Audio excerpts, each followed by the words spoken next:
5, 4, 3, 2, 1, 0.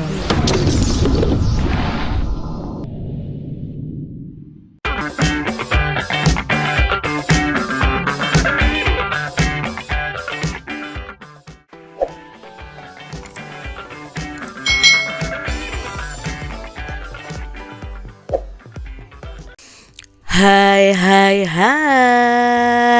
selamat datang di channel YouTube Kak Citra. Apa kabar adik-adik semuanya?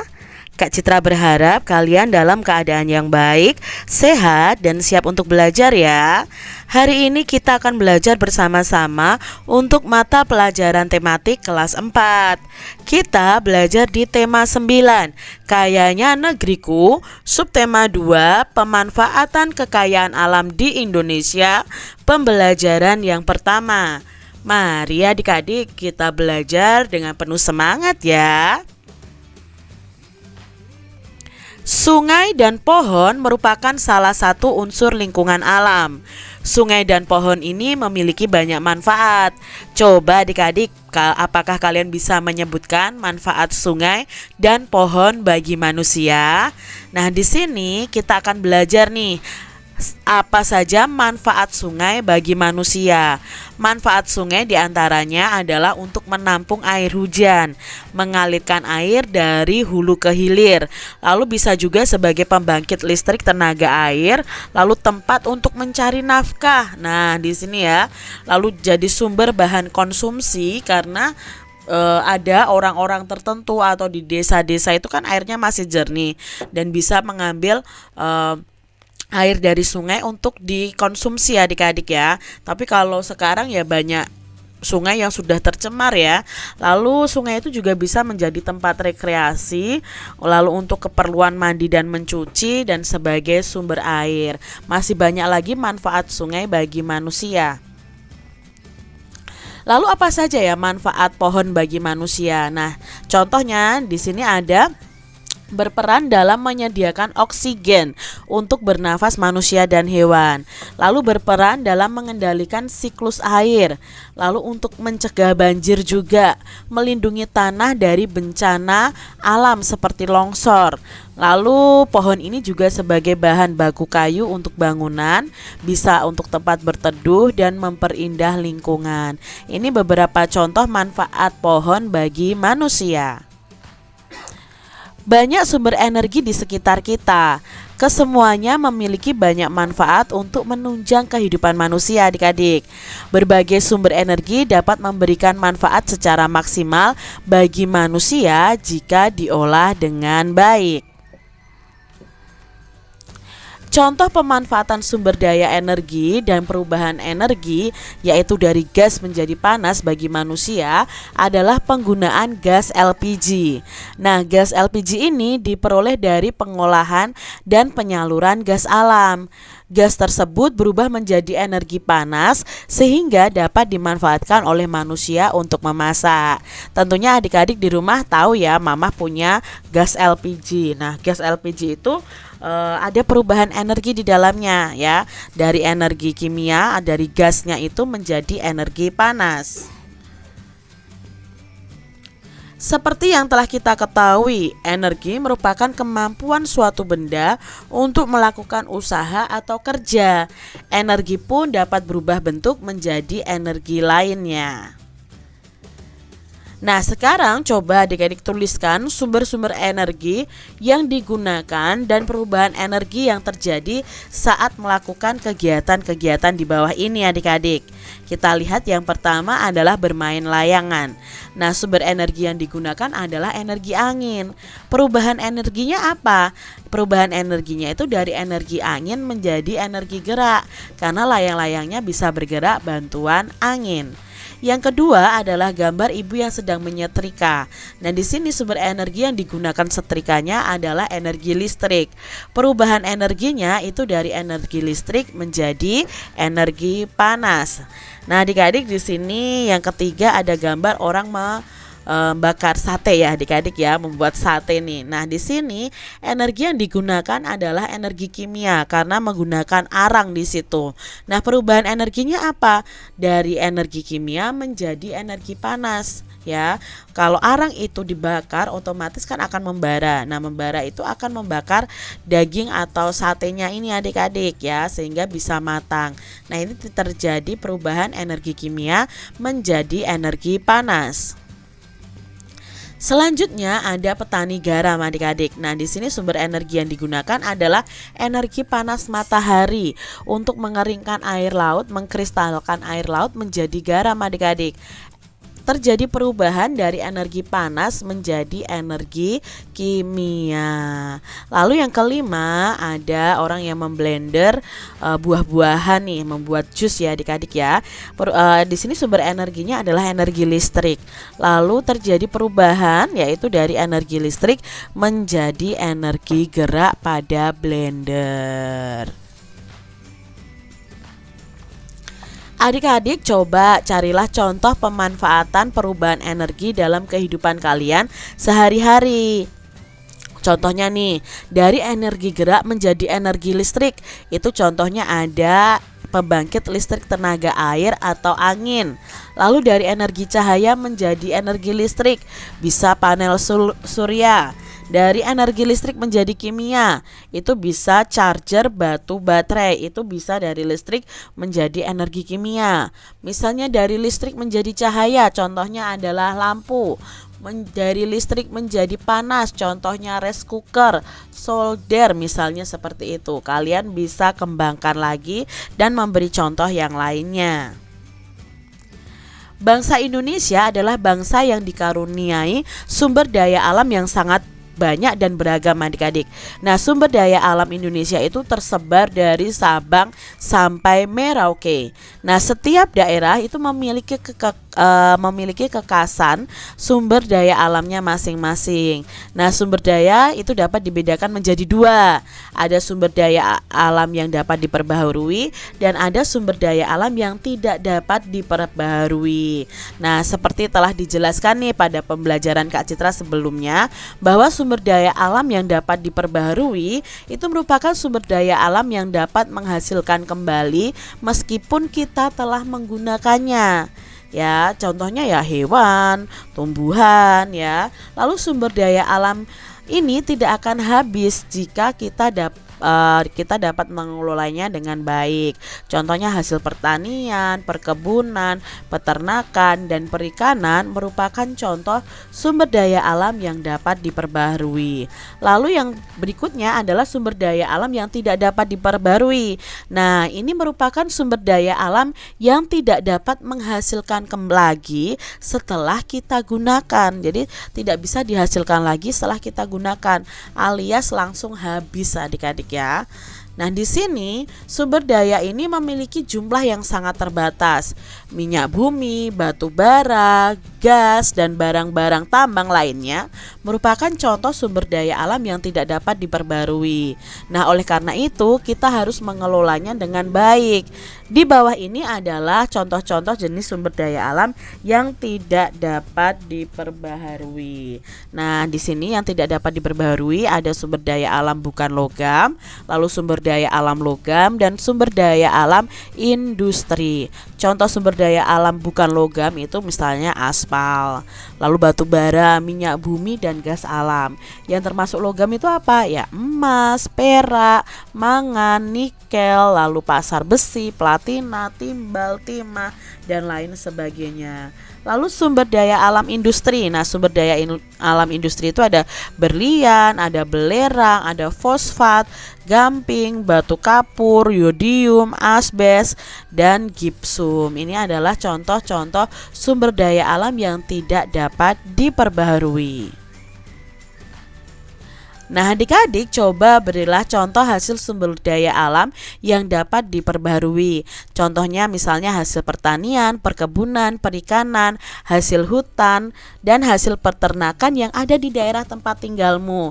Bisa di kota atau di kabupaten atau di provinsi kalian. Kalian bisa tuliskan pada tabel seperti contoh dari Kak Citra ini. Nah, misalnya ya, di sini Kak Citra cantumkan hasil pertaniannya apa? Oh, misalnya ada padi, jagung, kacang kedelai, kubis, cabai, dan lain sebagainya. Lalu hasil perkebunannya apa? Misalnya kelapa sawit, lalu teh ya, karet, cengkeh, kakao, kina ya, dan sebagainya. Hasil hutannya apa? Oh, misalnya rotan, kayu, lalu ada getah damar ya, dan lain sebagainya. Lalu hasil peternakannya apa? Misalnya ada peternakan sapi, kambing, ayam, kerbau ya, itu termasuk dalam hasil peternakan. Berikutnya adalah hasil perikanan. Hasil perikanan itu contohnya ada ikan, udang, mutiara, lobster, teripang, kerang, dan lain sebagainya. Adik-adik, agar menambah pemahamanmu tentang sumber daya alam yang tidak dapat diperbarui, buatlah daftar yang memuat contoh barang tambang yang dihasilkan di daerah tempat tinggal kalian. Nah, contohnya seperti ini ya, bahan tambang organik, lalu bahan tambang logam, dan bahan tambang untuk industri.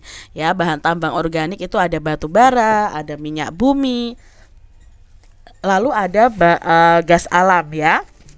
Bahan tambang logam itu adalah pasir besi, timah, dan mangan. Nah, mungkin di daerah kalian masing-masing itu berbeda dengan apa yang Kak Citra sebutkan.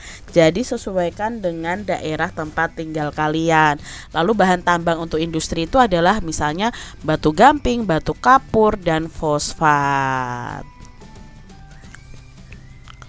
Agar lebih memahami tentang persebaran sumber daya alam, coba amati peta dari persebaran sumber daya alam berikut ini adik-adik. Nah, ini adalah peta Indonesia.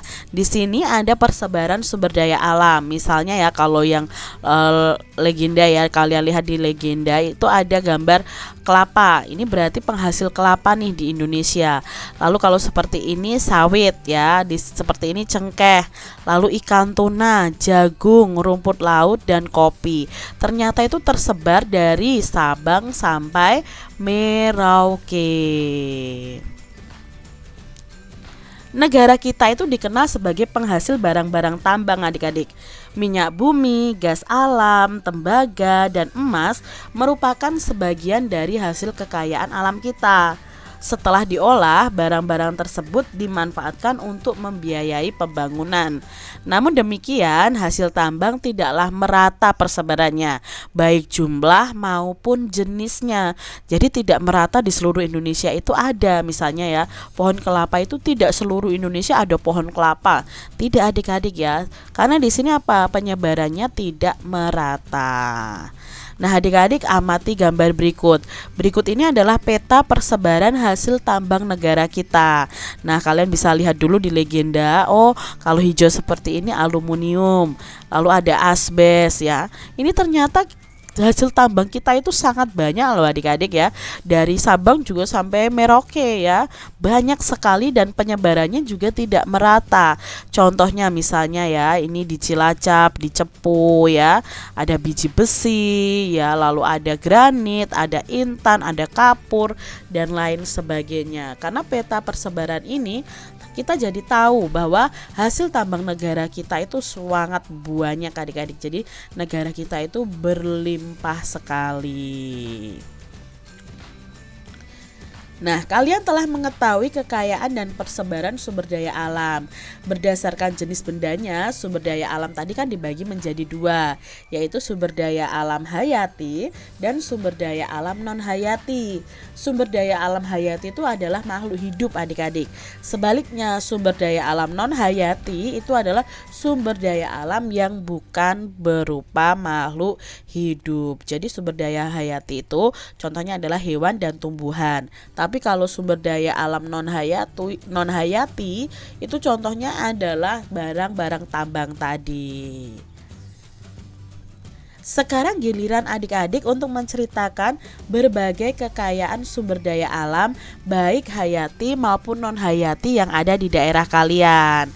Nah adik-adik, kalian bisa menuliskan nih kekayaan sumber daya alam hayati dan non hayati di provinsi atau di kota atau di kabupaten tempat tinggal kalian. Nah contohnya di sini, nah ini adalah kekayaan sumber daya alam hayati yang ada di daerah Kak Citra ya, dan sumber daya alam non hayati yang berada di daerah Kak Citra yaitu di Jawa Tengah. Berikutnya ini adalah kekayaan atau sumber daya alam hayati di desa kalian atau di sekitar rumah atau tempat tinggal kalian, dan kekayaan sumber daya alam non hayati yang ada di sekitar kalian. Jadi hanya di lingkup daerah tempat tinggal kalian ya. Nah ini adalah contohnya nih adik-adik. Sesuaikan dengan tempat tinggal kalian. Sumber daya alam itu sebagai modal pembangunan. Nah, sumber daya alam yang kita miliki, baik hayati maupun non hayati, itu menjadi modal utama pembangunan adik-adik. Selain dari pajak, modal utama pembangunan juga berasal dari penjualan sumber daya alam. Misalnya bahan-bahan tambang dan hasil pertanian yang dijual atau diekspor ke negara lain. Nah, dari situlah kita mendapatkan uang untuk membiayai pembangunan. Banyak sekali sumber daya alam yang dimanfaatkan untuk kegiatan ekonomi. Beberapa yang dimanfaatkan untuk kegiatan ekonomi itu misalnya hasil pertanian, hasil perkebunan, perikanan, peternakan, dan pertambangan. Salah satu sumber daya alam yang kita miliki itu berupa kelapa sawit. Nah, kelapa sawit ini dapat dimanfaatkan untuk membuat minyak goreng adik-adik. Lalu bisa juga untuk membuat margarin dan bahan baku sabun. Pemanfaatan kelapa sawit itu menjadi beberapa produk tersebut merupakan usaha pemanfaatan sumber daya alam untuk kegiatan ekonomi. Nah, masih banyak contoh lain tentang pemanfaatan sumber daya alam dalam kegiatan ekonomi.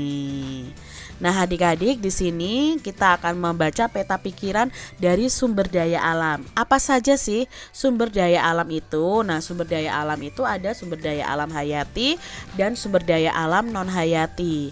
Mengapa sumber daya alam itu bisa menjadi modal utama pembangunan?